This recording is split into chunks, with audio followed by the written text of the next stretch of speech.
ऐसा कौन सा मनुष्य है जो युद्ध ना करता हो? ऐसा कौन सा मनुष्य है जो संघर्ष ना करता हो? क्या ऐसा कोई व्यक्ति है जो लड़ाई ना करता हो? युद्ध करने के लिए आपको किसी शत्रु देश की जरूरत नहीं है, किसी पराये देश की जरूरत नहीं है, और आपको राजा बनने की जरूरत नहीं है।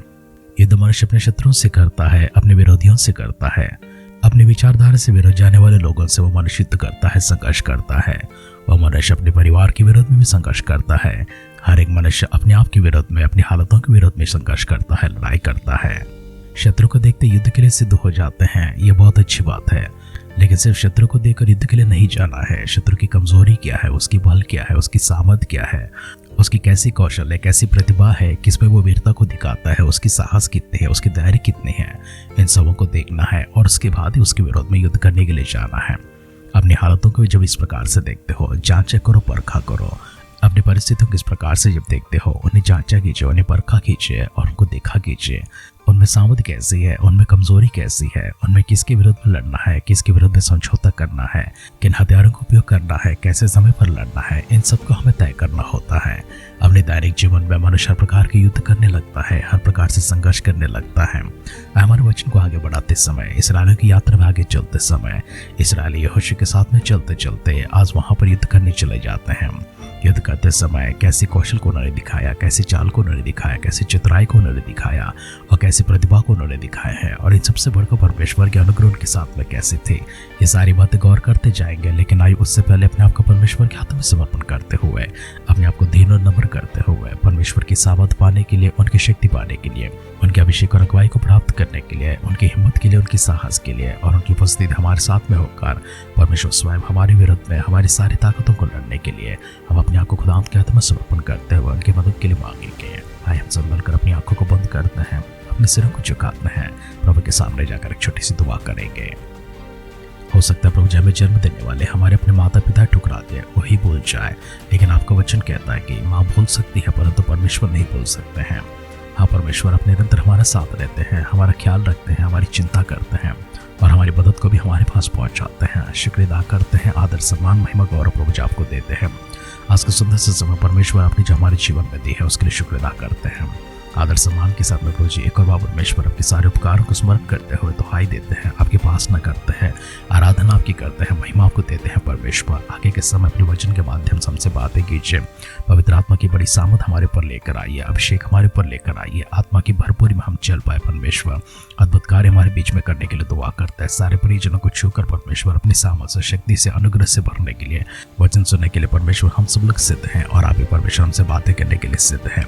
अभिषेक से भरा प्रभु जी एक वचन हमारे पास लेकर आइए, हमसे बातें कीजिए, सारी महिमा को आप प्राप्त कीजिए।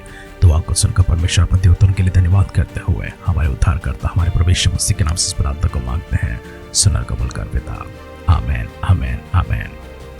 आध्यात्मिक जीवन की दैनिक खुराक सुन रहे हमारे सारे प्रिय श्रोताओं को, परमेश्वर के प्रिय भक्तगणों को प्रभु यीशु मसीह के नाम में प्यार भरा जय मसीह की सुप्रभातों और शुभोदय कहते हुए हम सबका मनपसंद ध्यान केंद्र आध्यात्मिक जीवन की दैनिक खुराक में और इस नए दिन में आप सबका स्वागत करते हैं। हमारी अध्ययन यहोशू का ग्रंथ 8वें अध्याय में चल रही है और उसके पहले वचन से पढ़ते हुए हमारे ध्यान को आगे बढ़ाएंगे। तब यहोवा ने यहोशू से कहा, मत डर और तेरा मन कच्चा ना हो, कमर बांध कर सब योद्धाओं को साथ ले और आई पर चढ़ाई कर।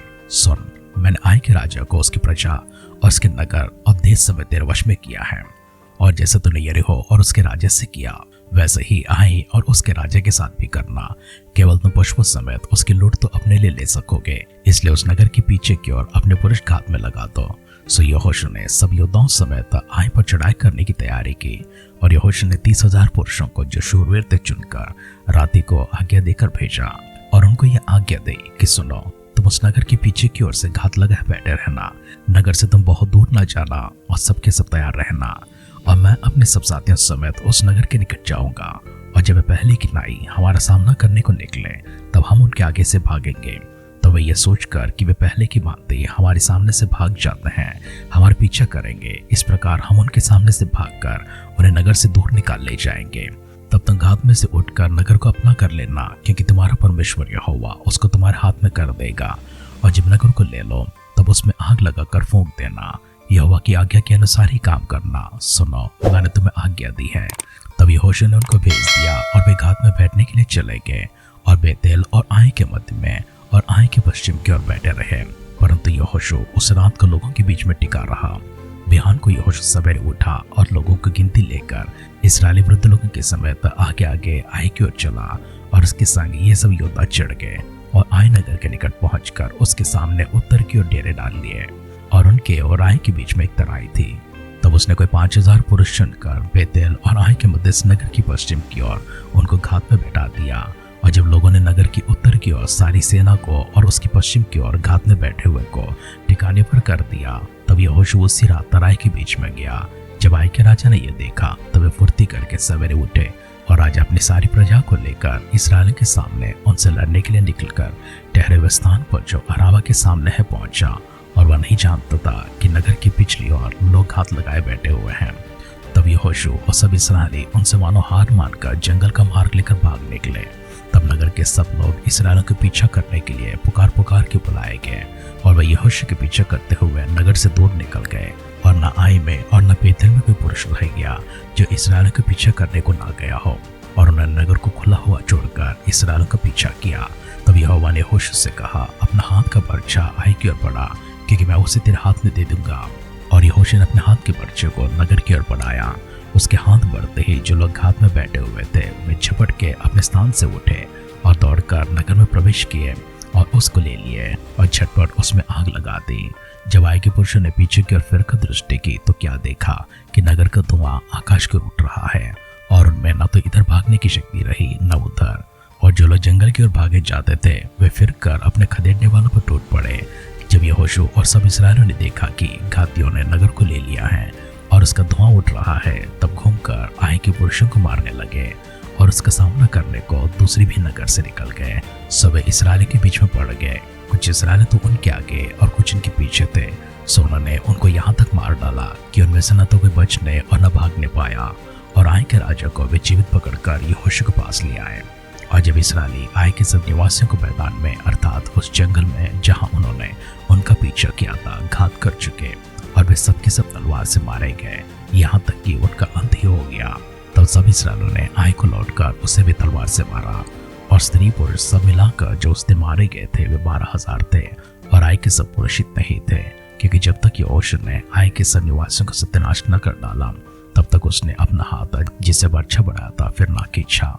यहोवा की उस आज्ञा के अनुसार जो उसने यहोशू को दी थी, इस्राएलियों ने पशु आदि नगर की लोन अपनी कर ली।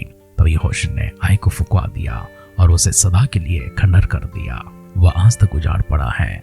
और आई के राजा को उसने सांझ तक वृक्ष पर लटका रखा, और सूर्य डूबते डूबते यहोशू की आज्ञा से उसके लोथ वृक्ष पर से उतारकर नगर के फाटक के सामने डाल दी गई, और उस पर पत्थरों का बड़ा ढेर लगा दिया जो आज तक बना है। तब यहोशू ने इस्राएल के परमेश्वर यहोवा के लिए एबाल पर्वत पर एक वेदी बनवाई, जैसे यहोवा के दास मूसा ने इस्राएलियों की आज्ञा दी थी।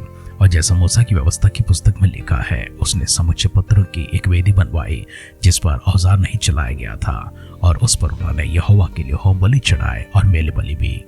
उस स्थान पर यहोशू ने इस्राएल के सामने उन पत्थरों के ऊपर मूसा की व्यवस्था जो उसने लिखी थी उसकी नकल कराई। और वे क्या देशी क्या परदेसी सारे इस्राएली अपने वृद्ध लोगों, सरदारों और न्यायों समेत यहोवा का वाचा का संदूक उठाने वाले लेवी याजकों के सामने उस संदूक के इधर उधर खड़े हुए, अर्थात आधे लोग तो गिरिजीम पर्वत के और आधे लोग एबाल पर्वत के सामने खड़े हुए, जैसा कि यहोवा का दास मूसा ने पहले आज्ञा देते कि इस्राएली प्रजा को आशीर्वाद दे दिया जाए।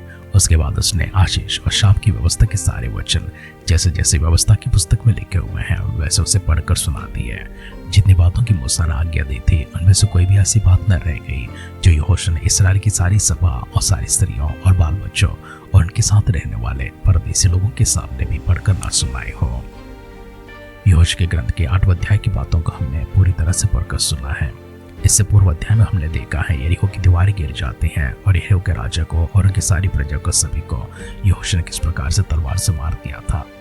यरीहो के पतन के बाद हमने देखा है लालच के कारण आकान ने किस प्रकार से चोरी की थी और इस कारण से कुछ 36 लोग मारे गए थे।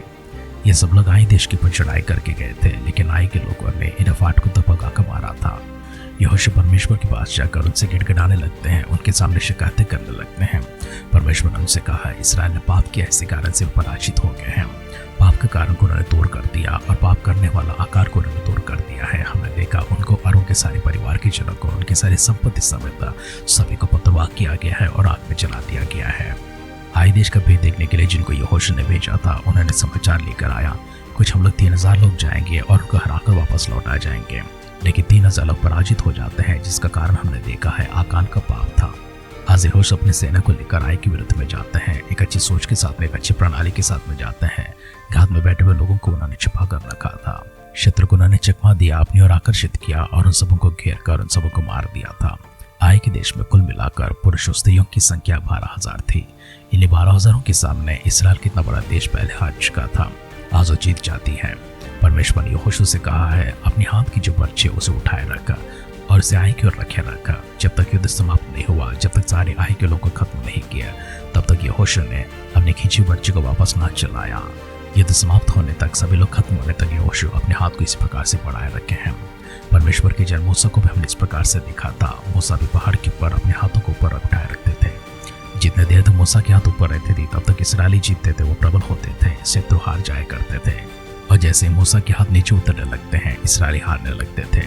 युद्ध समाप्त होने तक परमेश्वर के दास मूसा ने इस प्रकार से अपने हाथों को उठा रखा था। आज हम यहोशू को देखते हैं, उन्होंने अपनी बर्छी को लिए हुए आई देश की ओर बढ़ाए रखा था। जब तक युद्ध समाप्त नहीं हुआ, यहोशू इस प्रकार से खड़े थे। युद्ध करने के लिए सोच की जरूरत होती है, युद्ध करने के लिए समझ की जरूरत होती है, युद्ध करने के लिए, संघर्ष करने के लिए एक प्रणाली की जरूरत पड़ती है, जिसे हमने यहोशू के ग्रंथ से भी पढ़कर सुना है।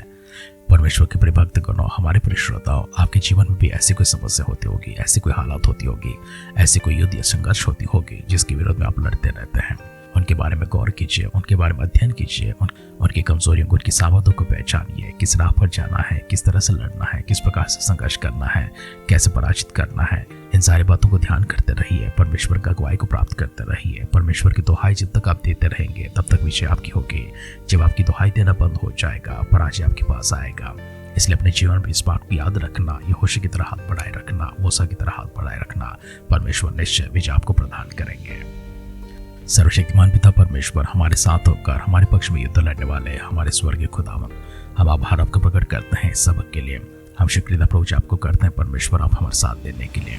हमारे सारे संघर्ष में, सारी लड़ाई में हमारे हाथ परमेश्वर हमेशा स्तुति करते हुए, आपकी उपासना करते हुए, आपकी आराधना करते हुए आपकी स्वर की ओर उठे रहे प्रभु। जब तक परमेश्वर आपकी ओर से समाधान को प्राप्त न करे, हमारी विधवाई प्रभु जी आपकी स्वर कर बढ़ते रहे। इस प्रकार के लगन और विश्वास में प्रभु हम सबको खड़ा करने के लिए आपसे निवेदन करते हैं। प्रभु यीशु मसीह की बादलों के आगमन को विलंब होती है प्रभु, जब हमारे सारे संघर्ष की विजय को प्राप्त करते हो। कल सुबह परमेश्वर आपकी सानिध्य में एक जीवित गवाह के रूप में खड़े होने के लिए हम सबों को संभाले रखते हुए आपकी दिव्य सानिध्य में लाने के लिए परमेश्वर सचिवों की संख्या में संभाले रखने के लिए प्रार्थना करते हैं। अगर ऐसा ना हो प्रभु यीशु मसीह की बादलों के आगमन में हम सबको शामिल करने के लिए आपसे प्रार्थना करते हैं। सारी प्रार्थना परमेश्वर आपने सुनकर हमें दिया उत्तर के लिए धन्यवाद करते हुए हमारे उद्धारकर्ता हमारे प्रभु यीशु मसीह के नाम से इस प्रार्थना को मांगते हैं। सुनो कबूल कर पिता। आमेन, आमेन, आमेन। आध्यात्मिक जीवन की दैनिक खुराक आप रोज सुनते हैं। आध्यात्मिक जीवन की दैनिक खुराक हम विश्वास करते हैं कि आप दूसरों को भी सुनाते रहते हैं। हमेशा की तरह ही कल भी फिर से एक बार अपनी वादे के अनुसार एक नए वचन को लेकर, एक नए अभिषेक को लेकर, एक नई सामर्थ को लेकर हम आपके उठने से पहले आपके घर पर दस्तक देंगे। कल हमारे यहाँ पर मिलने से पहले प्रभु यीशु मसीह की बादलों की आगमन किसी भी समय पर संभव होती है। आप सब हमारे साथ में वहां पर जुट जाए। हमारी सी दुआ कामना के साथ आज के ध्यान पर समाप्त करते हैं। आप सुनते रहिए, सुनाते रहिए आध्यात्मिक जीवन की दैनिक खुराक। कल फिर मिलेंगे। अपना ख्याल रखिए, अपनों को ख्याल रखिए, दूसरों का भी ख्याल रखिए। God bless you.